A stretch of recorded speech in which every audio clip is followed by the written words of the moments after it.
Padre, muchas gracias, Dios. Gracias por tu amor, gracias por tu compasión. Gracias, Cristo Jesús, por amarnos tanto. Gracias por darnos esta oportunidad de encontrarnos aquí, buscar de tu amor, avanzar en fe. Mi nombre es Julio César Castro y estoy aquí con el mismo objetivo, y es el que juntos aprendamos de las Sagradas Escrituras y de esta forma nos vayamos preparando para la segunda venida de nuestro Señor Jesucristo. Hoy nos corresponde leer el libro de Números capítulo 20 y retomaremos la lectura a partir del versículo 14. Pues hemos hablado anteriormente acerca de el pueblo de Israel iba a través del desierto y se desesperó y cometió un pecado adicional, que es el quejarse contra Dios y contra Moisés, contra Aarón, enojarse contra ellos, hablar mal de ellos, porque si lo único que hizo Dios a través de Moisés fue liberarlos de una cautividad en Egipto. Debido a ello, por esa queja, porque hacía falta agua para beber, en vez de pedirla, lo que hicieron fue hablar mal de estos líderes, y por lo tanto Dios decide a través de Moisés hablarle a la peña para que destile el agua, pero el líder Moisés entra en presión y hace lo incorrecto, que no es hablarle a la peña, sino golpear la peña 2 veces.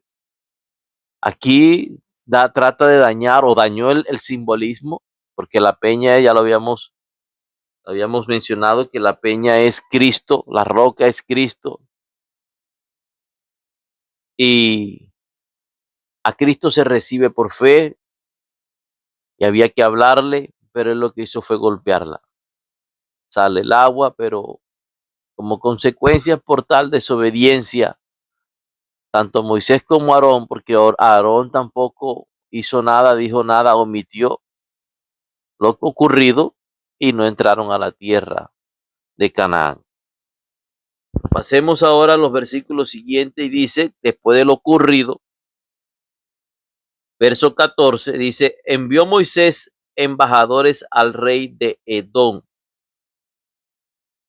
desde Cades, diciendo: así dice Israel tu hermano, tú has sabido todo el trabajo que nos ha venido, cómo nuestros padres descendieron de Egipto, y estuvimos en Egipto largo tiempo, y los egipcios nos maltrataron y a nuestros padres, y clamamos a Jehová, el cual oyó nuestra voz y envió un ángel y nos sacó de Egipto. Y aquí estamos en Cades, ciudad cercana a tus fronteras.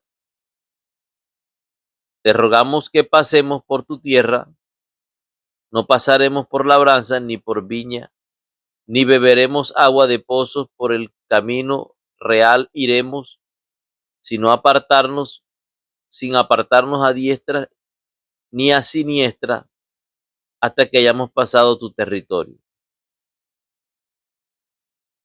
Bueno, vamos a aclarar algo antes de leer las respuestas de Edom. Y resulta de que los israelitas que iban peregrinando son descendientes de Jacob, que es el mismo Israel. Pero Edom, un apodo que se le colocó al hermano de Jacob o Israel, es el hermano gemelo llamado Esaú.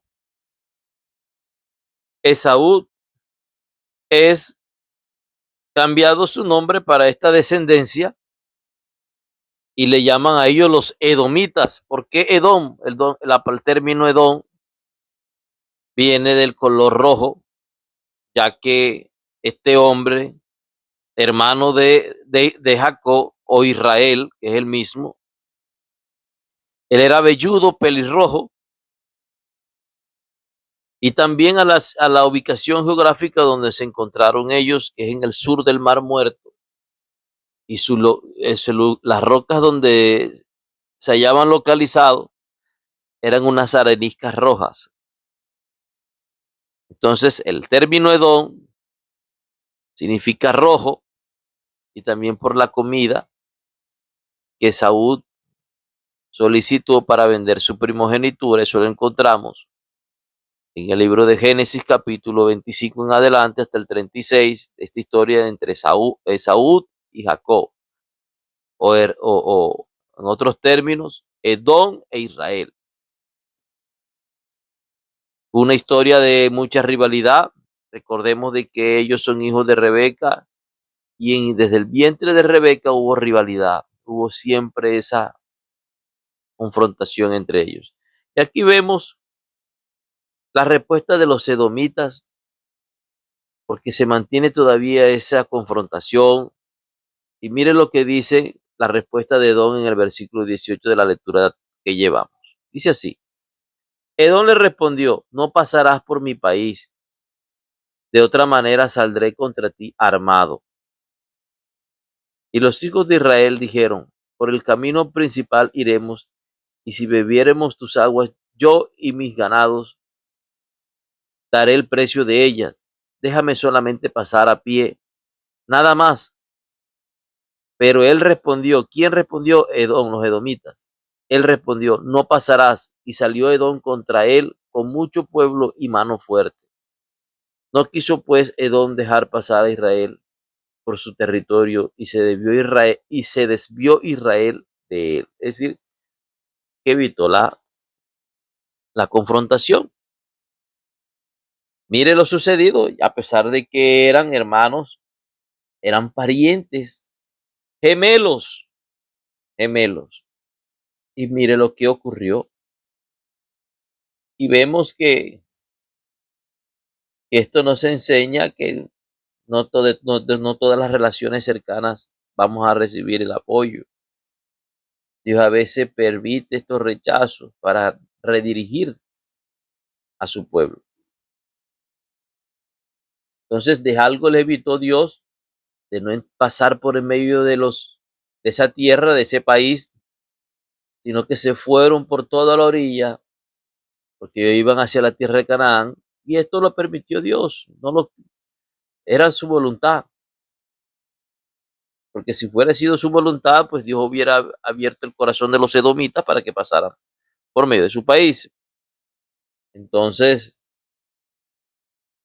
a él, lógicamente, a Israel le implicaba más esfuerzo, dedicarle más tiempo en su travesía. Pero era la voluntad de Dios. De algo Dios los libró en ese lugar. Entonces, todas las cosas que nos ocurren nos ayudan para bien. No se trataba de que era lo que ellos querían, ni el camino que tenían que coger era el que a ellos les convenía, sino que Dios en su soberanía estaba tratando con Israel y los iba a llevar por el camino más extenso, porque muchas cosas tenían que suceder con su pueblo y prepararlo para entrar a esa tierra que era como que fluía leche y miel, una tierra maravillosa, y para ellos tenían que estar enteramente preparados. ¿Okay? Entonces, vamos a continuar y dice así el verso 22 del capítulo 20 del libro de Números. Dice: y partiendo de Cades, los hijos de Israel, toda aquella congregación, vinieron al monte de Hor. Y Jehová habló a Moisés y a Aarón en el monte de Hor, en la frontera de la tierra de Edom, diciendo: Aarón será reunido a su pueblo, pues no entrará en la tierra que yo di a los hijos de Israel, por cuanto fuiste rebeldes a mi mandamiento en las aguas de la rencilla. Es decir, lo ocurrido con lo del agua que salió de la roca, ¿verdad? Ese impasse que hubo allí. Aarón, por omitir, por callar, por no decir nada, no entra. Y Aarón es tipología de Cristo, pero con unas diferencias. Digamos que que así como Aarón ya sabía que iba a morir, también Jesús sabía que iba a morir aquí en la tierra, ya Dios se lo había revelado. Simplemente que el sacerdocio de nuestro Señor Jesucristo es eterno y es perfecto, y el de Aarón no lo es. Y Aarón es sustituido, y vamos a continuar con la lectura donde dice, verso 25, toma a Aarón y a Eleazar su hijo y hazlo subir al monte de Hor y desnuda a Aarón de sus vestiduras y viste con ellas a Eleazar su hijo, porque Aarón será reunido a su pueblo y allí morirá. Y Moisés hizo como Jehová le mandó y subieron al monte de Hor a la vista de toda la congregación. Y Moisés desnudó a Aarón de sus vestiduras y se las vistió a Eleazar su hijo. Y Aarón murió allí en la cumbre del monte.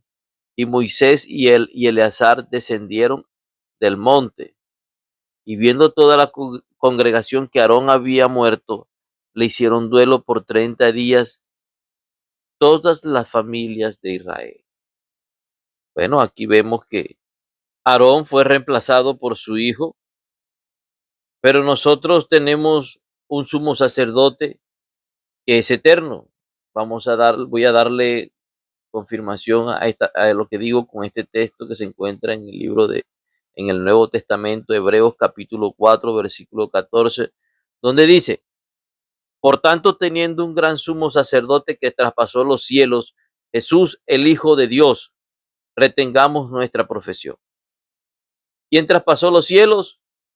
Jesús, el Hijo de Dios, ¿verdad? Lo acabé de leer. Dice, sigue diciendo, porque no tenemos un sumo sacerdote que no pueda compadecerse de nuestras debilidades, sino uno que fue tentado en todo según nuestra semejanza, pero sin pecado. Acerquémonos pues confiadamente al trono de la gracia para alcanzar misericordia y hallar gracia para el oportuno socorro. Entonces, el intercesor, el intermediario, el que aboga por nosotros, para que nosotros seamos perdonados, para que nosotros seamos justificados, reconciliados, es a través de un sacerdote, y en este caso es del nuestro Señor Jesucristo. Él es el sumo sacerdote y es eterno y traspasó los cielos y hoy en día intercede por nosotros para llevarnos con Él y darnos la mano en esta travesía antes de llegar a esa Canaán, a esa vida eterna, a ese reino eterno que se va a establecer aquí en la tierra, escrito en el libro de Apocalipsis, ya profético. Vamos a darle gracias a Dios porque todo lo que le ocurrió a Israel tiene mucho simbolismo de la venida y del regreso de nuestro Señor Jesús. Padre, muchas gracias, Señor. Hoy nos humillamos delante de ti y te pedimos y te decimos, perdónanos. Perdona nuestras ofensas. Oh Dios, tú eres el sumo sacerdote, el santo de los santos, el Dios que hizo los cielos y la tierra, el Rey de reyes y Señor de señores, Jesús de Nazaret. Perdónanos. Métase en la oración y también dígale, perdóname. Sé que te he ofendido en algo y en eso que te he ofendido pido misericordia. Bendigo esta audiencia, Señor. Declaro que ama a Dios, que se aferra a tu palabra, que se afianza en Él, que fija su mirada en Él, que vive en Cristo Jesús y que no se detiene, que va para adelante por esa tierra prometida. En el nombre de nuestro Señor Jesucristo. Amén y amén.